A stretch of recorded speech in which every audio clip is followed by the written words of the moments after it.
گزر سکتے ہیں۔ آج ہمارا مین جو موضوع تھا وہ تھا قلب سلیم۔ قلب سلیم کا لفظ جو ہے وہ قرآن مجید فرقان حمید کے اندر 2 دفعہ استعمال ہوا ہے۔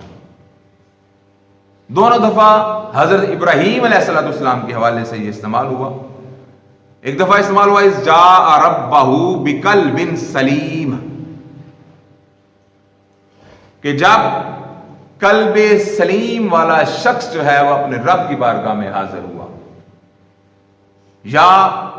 ایسا شخص جو قلب سلیم کا حامل تھا وہ رب کی بارگاہ میں پیش ہوا۔ دوسرا جو مقام ہے قرآن مجید فرقان حمید کے اندر جہاں پہ قلب سلیم کا ذکر ہوا وہ یہ ہوا یوم لا ینفع ولا بنون، یوم لا ینفع مال ولا بنون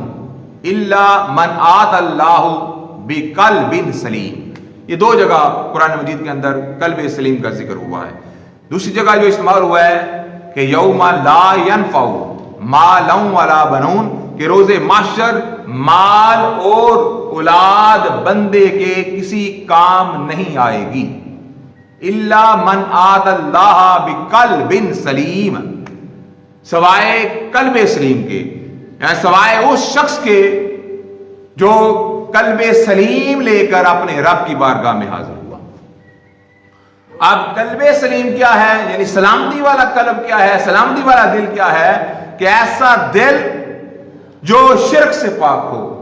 ایسا دل جو کفر سے پاک ہو، ایسا دل جو نفاق سے پاک ہو، ایسا دل جو حسد سے پاک ہو، ایسا دل جو کینہ سے پاک ہو، ایسا دل جو عناد سے پاک ہو، ایسا دل جو نفرت سے پاک ہو، ایسا دل جو بہتان سے پاک ہو، ایسا دل جو غیبت سے پاک ہو، ایسا دل جو تمام برائیوں سے محفوظ ہو، اس کو قلب سلیم کہا جاتا ہے۔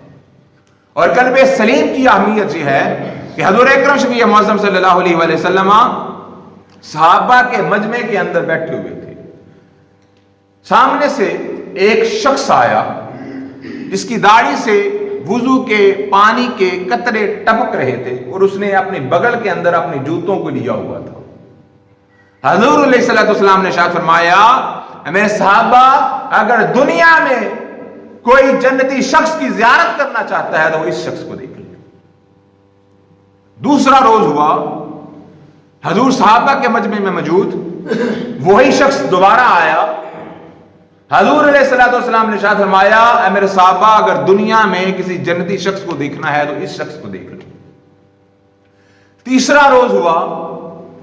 حضور صحابہ کے مجمع میں موجود وہی شخص حضور کی بارگاہ میں حاضر ہوا، حضور علیہ الصلوۃ والسلام نے ارشاد فرمایا اے میرے صحابہ اگر دنیا میں رہتے ہوئے کسی جنتی شخص کا دیدار کرنا چاہتے ہو تو اس شخص کو دیکھ لو۔ صحابہ کے دل کے اندر تجسس پیدا ہوا۔ ایک صحابی نے یہ جاننے کے لیے کہ میں جانوں کہ یہ بندہ کون سا عمل کرتا ہے، کتنا بڑا کوئی عمل کرتا ہے جس کی وجہ سے حضور علیہ الصلوۃ والسلام اس کو دنیا میں جنت کی بشارتیں دے رہے ہیں، تو وہ شخص جو ہے وہ صحابی جو ہے وہ جنت کی بشارتیں ملنے والے صحابی کی بارگاہ میں حاضر ہوا، کہنے لگا کہ میں آپ کے ساتھ کچھ وقت گزارنا چاہتا ہوں، میں گھر والوں سے ناراض ہوں اور میں آپ کے گھر رہنا چاہتا ہوں، وہ 3 دن کی آپ کی میزبانی چاہتا ہوں، آپ کا مہمان بننا چاہتا ہوں۔ 3 روز وہ شخص اس جنت کی بشارت پانے والے صحابی کے ساتھ گزارتا ہے، مگر وہ صحابی معمول کی عبادت و ریاضت کرتا ہے، پنجگانہ فرض نماز کی ادائیگی کرتا ہے، رزق حلال کماتا ہے، کھاتا ہے، نہ کوئی ساری رات مسلے پر کھڑا ہوتا ہے، نہ کوئی ایکسٹرا آرڈینری جو ہے وہ عبادت کرتا ہے، معمول کی عبادت کرتا ہے۔ جب تیسرا روز ہوا، اس کے جدا ہونے کا وقت آیا، اس نے بتلایا کہ اے اللہ کے بندے، اے آقا دو جہاں سرور کائنات آمنہ کلا صلی اللہ علیہ وسلم کے پیارے صحابی، اصل میں گھر میں سے کسی سے ناراض نہیں تھا، کوئی ایسا معاملہ نہیں تھا، بات یہ تھی کہ حضور علیہ الصلوۃ والسلام نے لگاتار 3 روز آپ کو جنت کی بشارتیں دی ہیں۔ آپ آئے، حضور نے فرمایا جنتی شخص دیکھنا ہے تو یہ دیکھ لو، آپ پھر آئے، حضور نے فرمایا دنیا میں جنتی شخص کی زیارت کرنی ہے تو اس شخص کی زیارت کر لو.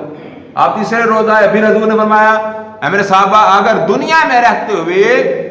کسی جنتی شخص کا درشن کرنا چاہتے ہو تو اس شخص کا درشن کر لو. تو ہمارے دل کے اندر یہ خیال آیا کہ میں جانوں تو صحیح کہ آپ کون سا اتنا بڑا عمل کرتے ہیں جس کی بدولت اللہ رب العزت کا پیارا محبوب آپ کو بار بار جنت کی بشارتیں دے رہا ہے. تو مجھے تو آپ کی ظاہری عبادت سے کوئی ایسی کوئی بڑی عبادت نظر نہیں آئی جس کی وجہ سے اللہ رب العزت کے پیارے محبوب آپ کو بار بار جنت کی بشارتیں دیتے نظر آتے ہیں. وہ صحابی کہنے لگے کیا میرے بھائی میں معمول کی عبادت کرتا ہوں، مگر جو تو کہہ رہا ہے کہ حضور علیہ الصلوۃ والسلام نے مجھے 3 بار جنت کی بشارتیں دی ہیں، میرا گمان یہ ہے کہ جو میرا دل ہر قسم کی برائی سے پاک ہے، میں نے کبھی اپنے دل میں کسی کا کوئی گلہ نہیں آنے دیا، میں نے اپنے دل میں اپنے کسی بھائی کے لیے نفرت نہیں رکھی، کبھی بغض نہیں رکھا، کبھی کینہ نہیں رکھا،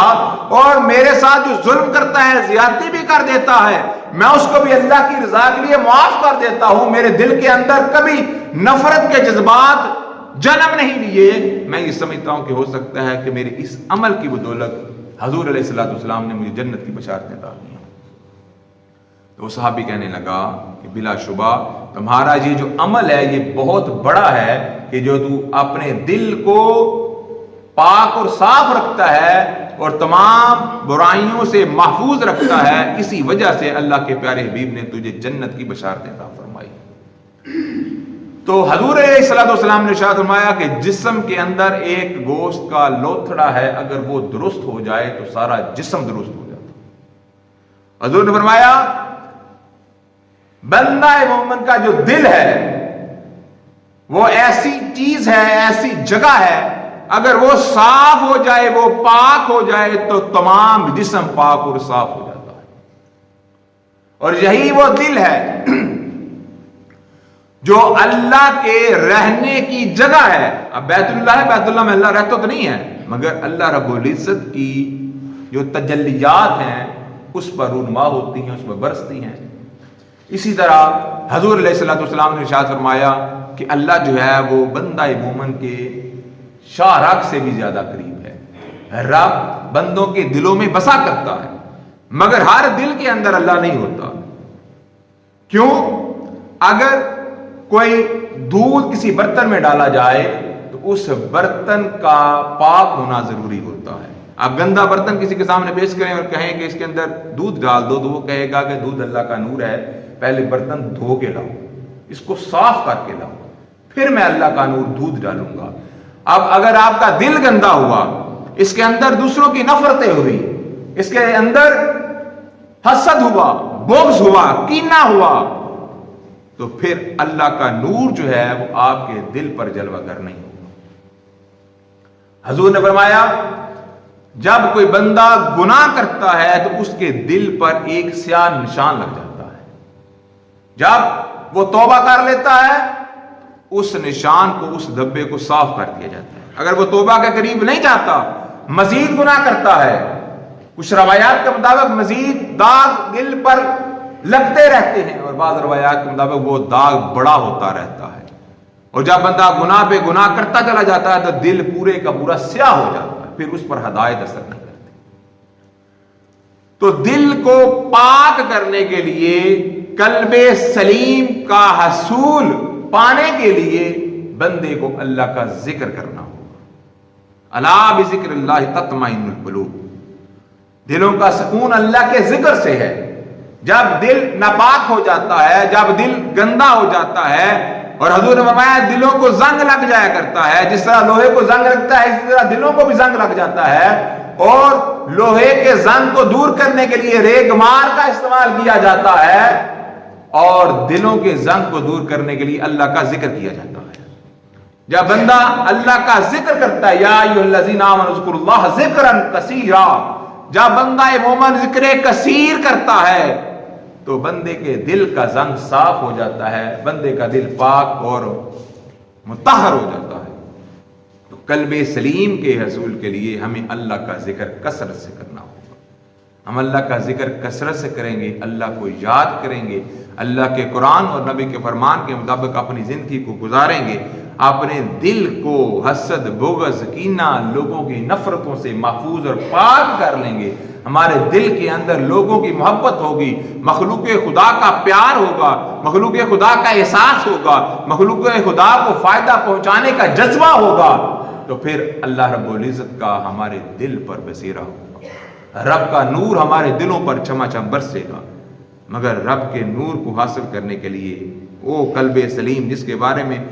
رب قرآن مجید فرقان حمید میں 2 دفعہ ارشاد فرماتا ہے، سورہ شعراء ہے، آیت نمبر 88 اور 89 ہے، 88 اور